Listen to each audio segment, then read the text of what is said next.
대림절 넷째 주 월요일, 마태복음 1장 18절에서 23절 말씀입니다. 예수 그리스도의 나심은 이러하니라. 그의 어머니 마리아가 요셉과 약혼하고 동거하기 전에 성령으로 잉태된 것이 나타났더니 그의 남편 요셉은 의로운 사람이라.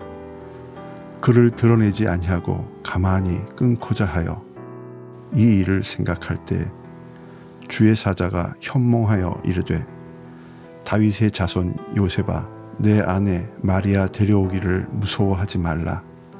그에게 잉태된 자는 성령으로 된 것이라. 아들을 낳으리니 이름을 예수라 하라. 이는 그가 자기 백성을 그들의 죄에서 구원할 자이심이라 하니라.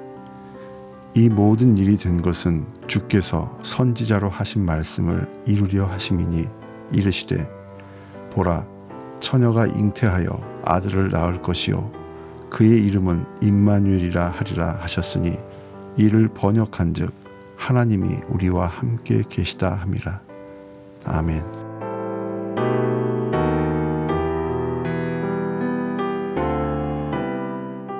유대인들은 결혼 전에 약 1년 동안의 약혼 기간을 갖습니다.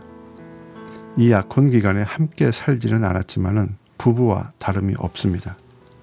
그래서 비록 남편과 아내의 권리는 소유하지 못하지만 다른 사람들에게는 남편과 아내로 알려졌습니다. 이때 여자를 두고 남자가 죽게 되면 그 여자를 과부 처녀라고 불렀습니다. 약혼 기간이 끝난 후에는 1, 2주 동안의 잔치를 연 후에 두 사람이 완전히 부부가 되는 것이 유대인의 법이었습니다. 요셉과 마리아는 약혼 기간 중에 있었습니다. 그런데 이 기간에 마리아가 임신을 했습니다. 신명기의 율법에 의하면은 이런 경우 돌에 맞는 형벌을 받아야 했습니다. 그런데 요셉은 자신의 의로움을 드러내려고 하지 않고 가만히 파혼하려고 했습니다. 성경은 요셉이 가만히 파혼하려 했다고 말하지 않고 그가 의로웠기 때문에 가만히 파혼하려 했다고 말하고 있습니다. 뿐만 아닙니다. 요셉은 마리아의 태중에 있는 아기는 성령님으로 말미암은 것이고, 아들을 낳게 되거든 그 이름을 예수라고 하라. 그분은 자기 백성들을 그들의 죄에서 구원하실 것이다 라는 주의 사자의 말씀을 그대로 받아들였습니다.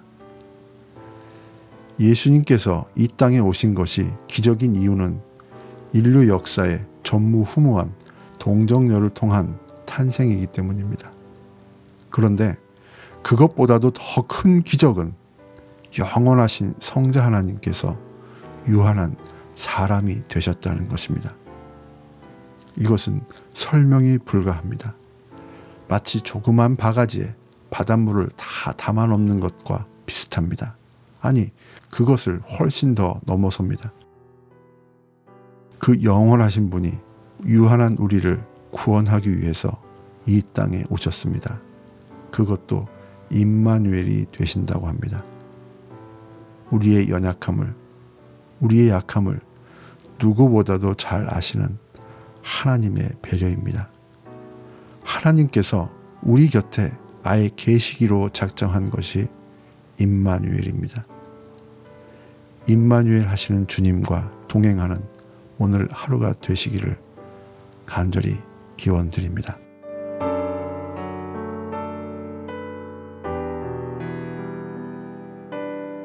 기도하겠습니다. 하나님 아버지, 하나님의 아들이 동정녀를 통해서 이 땅에 오신 것만이 기적이라고 생각했습니다.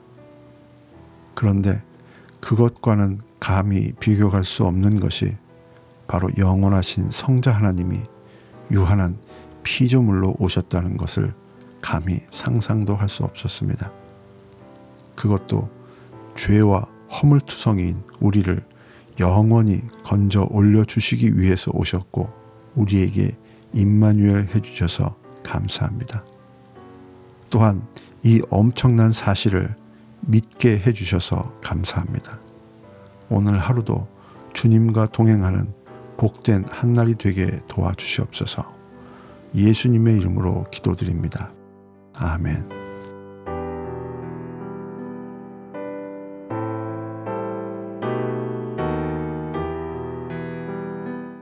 말로 형언할 수 없는 하나님의 은혜와 사랑이 가슴 깊이 느껴진 때는 언제였습니까? 날마다 임마누엘 하시는 주님과 어떻게 동행하고 있습니까?